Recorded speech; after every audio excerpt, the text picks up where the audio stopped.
Gundam.tk presents Master Grade, Age-1 Normal. Hey, what's up again everybody, it's Robert184, 2Rs 2Bs from GundamReviews.net, and even though Asim's a generation early, it's been a lot of fun to take a look at this Master Grade Age-1 Normal. Now it's time. I'm going to give you a comprehensive list of all the good and bad things that I can think of for this, and please remember, as always, this is purely opinion, and feel free to ignore and disagree with anything you hear here, and just pick up the points that apply to how you like to collect these kind of models. He's probably going to be in a few ridiculous poses just because it's that easy to get him there, but as I move on with the beginnings, the first thing that I noticed when I put him together is that he is going to be a little bit plain, especially in the legs. There's not as many lining chances as there are up on the top. You may be able to see that there's very easy to put those two lines on the side of the shoulders, or of the biceps, whereas with the legs, because you're just putting the panels together, unless you want to line between the different parts, you're not actually going to have the same kind of opportunities. So I just noticed that the top looks a little bit different compared to the bottom, where you're going to have all of these fantastic details, but they're all off on the side compared to the arms, although that was the same problem as we had with the 148th. I am very impressed with the way that a lot of the legs go together, but some of the inner frame was a little bit simple because there are some big large pieces. That may be a turnoff for a few people just compared to putting a whole bunch of intricate little gray parts together before it all clicks. Every once in a while I've had a few problems with these skirt parts here as they are going to separate. You can tell that when they were designing the Sparrow and the Titus that they were certainly thinking ahead, but every once in a while those white parts will separate from the yellow if you're not too careful. And when you're putting it together, this was just my fault, but make sure that you're reading the directions carefully. I forgot to put in the red piece, which is a pretty basic mistake, and so because of that I had to pop out the blue part a couple times, and anyway, that's just sort of weakened it up overall. The chest part, it's a great gimmick, except you have to be a little bit careful to get that television screen or the monitor in front of Flit into the right place. It's not all that easy, and you may have noticed that the cockpit door opens up a little bit easily.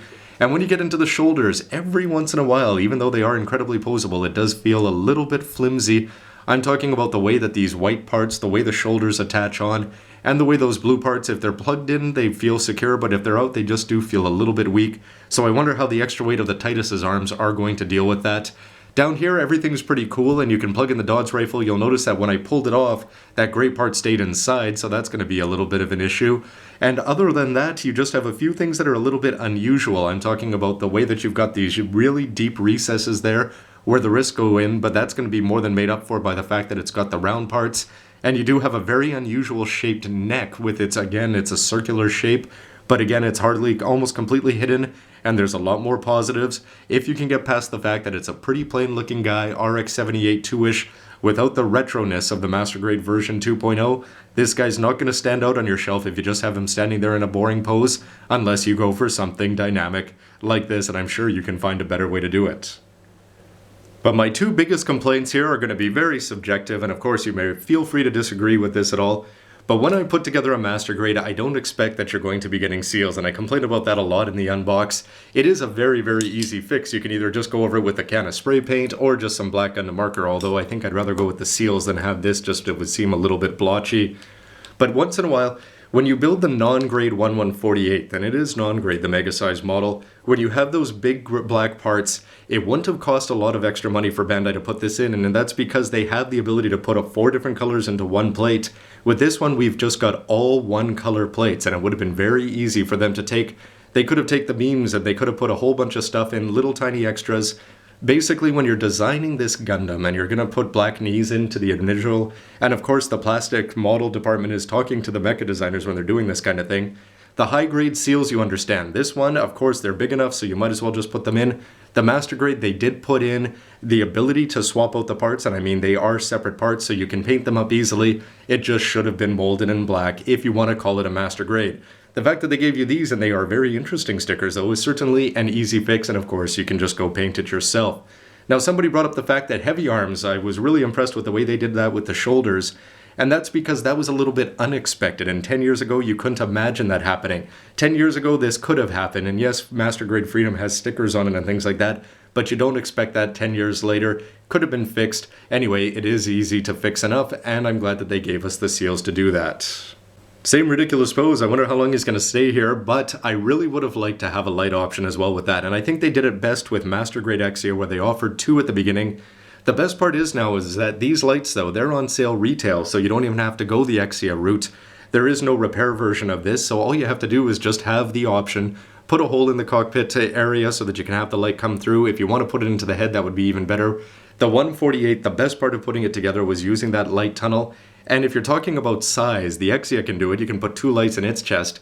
And you've got this massive little part here, well, massive little part, in the back of the advanced grade. And if you can put this in the back of an advanced grade, which is 1/148, you can take the light, which is only a little bit larger, and put that into the master grade.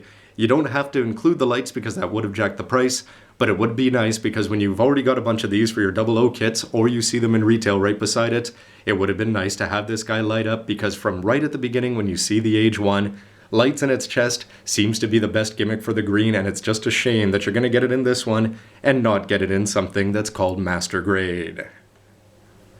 But positives, there are a lot, starting with the fact that you can do this kind of pose with no difficulty whatsoever and going on from there. But where to begin? I might as well go bottom to top. Every once in a while, double ankle joints, double ball joints don't work. These ones are incredible. The high heels, they just end up helping the whole thing. And I love the fact that this part is going to pop out when you put it in the poses. The waist skirts being independent is great. The legs with their posability, you saw what it can do there. The waist section is going to move all over the place. And again, what can't you do with those shoulders? And you can flip around the forearms, which is great compared to the way that the high grade, that's an ingenious and quick solution, but this guy, it's pure master grade all over the place. In terms of the other details, you've got these little slit marks all over the place. They're going to look great. The weapons are fantastic. The Dodge rifle moves really, really well because it's got this part that's going to allow everything to move. I like both sizes of the beam sabers, the details that are built into the back. The head is going to look fantastic, and that chest gimmick, the way that you can take Flit and actually have him standing there, is great. The clear green parts with the silver underneath is a very nice bonus.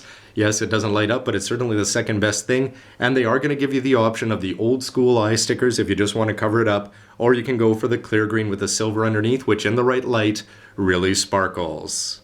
Yes, I can't quite wait for the Sparrow, so this guy might as well do the pose. There's so many positives to go through with this guy. I'm talking about from the chest construction to the details with the vents and the green parts.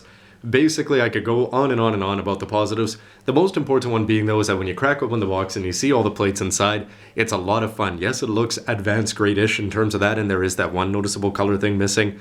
But outside of that, everything about this build was tons of fun, and there's so much new technology that even though I'm about to go ahead and want to build it 3 more times, which is spoiling the verdict, but you can guess it. Yes, I won't mind repeating it because there's just so many ingenious things, from the way they do the wrist to the waist to the chest section. I can't wait to build more.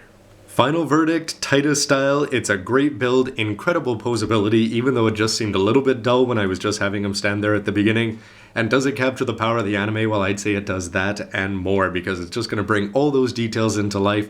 And it looks and feels like a master grade in almost every sense of the word. Yes, there's a few things missing, but overall, it's a lead Gundam. We don't have a non-grade, and I could not be happier with what we're getting here for 3,500 yen. And if you're a fan of Age-1 or Gundam Age in general, I think this is certainly a great addition to anybody's shelf, especially if you're a fan of leads.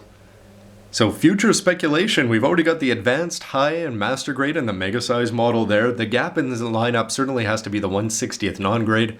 I don't think that'll ever happen though, just because of Bandai and their sort of move towards the 1/48 that seems line wide. But what about the 1/60th Holy Grail, the perfect grade? Is that possible? If we did, could it be the Age-1, could it be the Age-2, or the Age-3? With 00 Exia just went 1/60th, and then it didn't get a perfect grade, whereas the 00 skipped the 1/60th and went straight there. Anyway, I guess it'll depend on just how popular it is with older, harder core fans in Japan that want to buy a lot of perfect grades and shell out the extra money. Wouldn't cost a lot more than the regular perfect grade Gundam, though, you'd think, just because of the lack of overall accessories and wingspan, things like that. But anyway, I certainly want to pick up the Titus and the Sparrow, which are givens. The Age-2 is going to happen in Master Grade as well, probably about 6 months after its debut, so we'll look towards that for the end of 2012. Can't wait for that. And the double bullet should be coming out as well, you'd think. So anyway, everybody, why don't you let me know what you think about this? Should they have gone non-grade 2,500 and a more expensive Master Grade, or did they find that perfect balance here with 3,500 and us not waiting all that long? What about, am I complaining too much for my nitpicking, or do you agree with some of those points? I'd love to hear. And most importantly, this is a great kit, and I could not recommend it anymore if you do like leads. So I've had a lot of fun putting this kit and the videos together, and I hope you've enjoyed them as well. So please let me know what you think with a comment down below, and stay tuned for lots more Age 1, Age 2, Age 3, and Master Graded Dell. See you next time, everybody. Bye. Throw in a 1/60th and a speed grade to this combo, and that is a talented acrobatic family.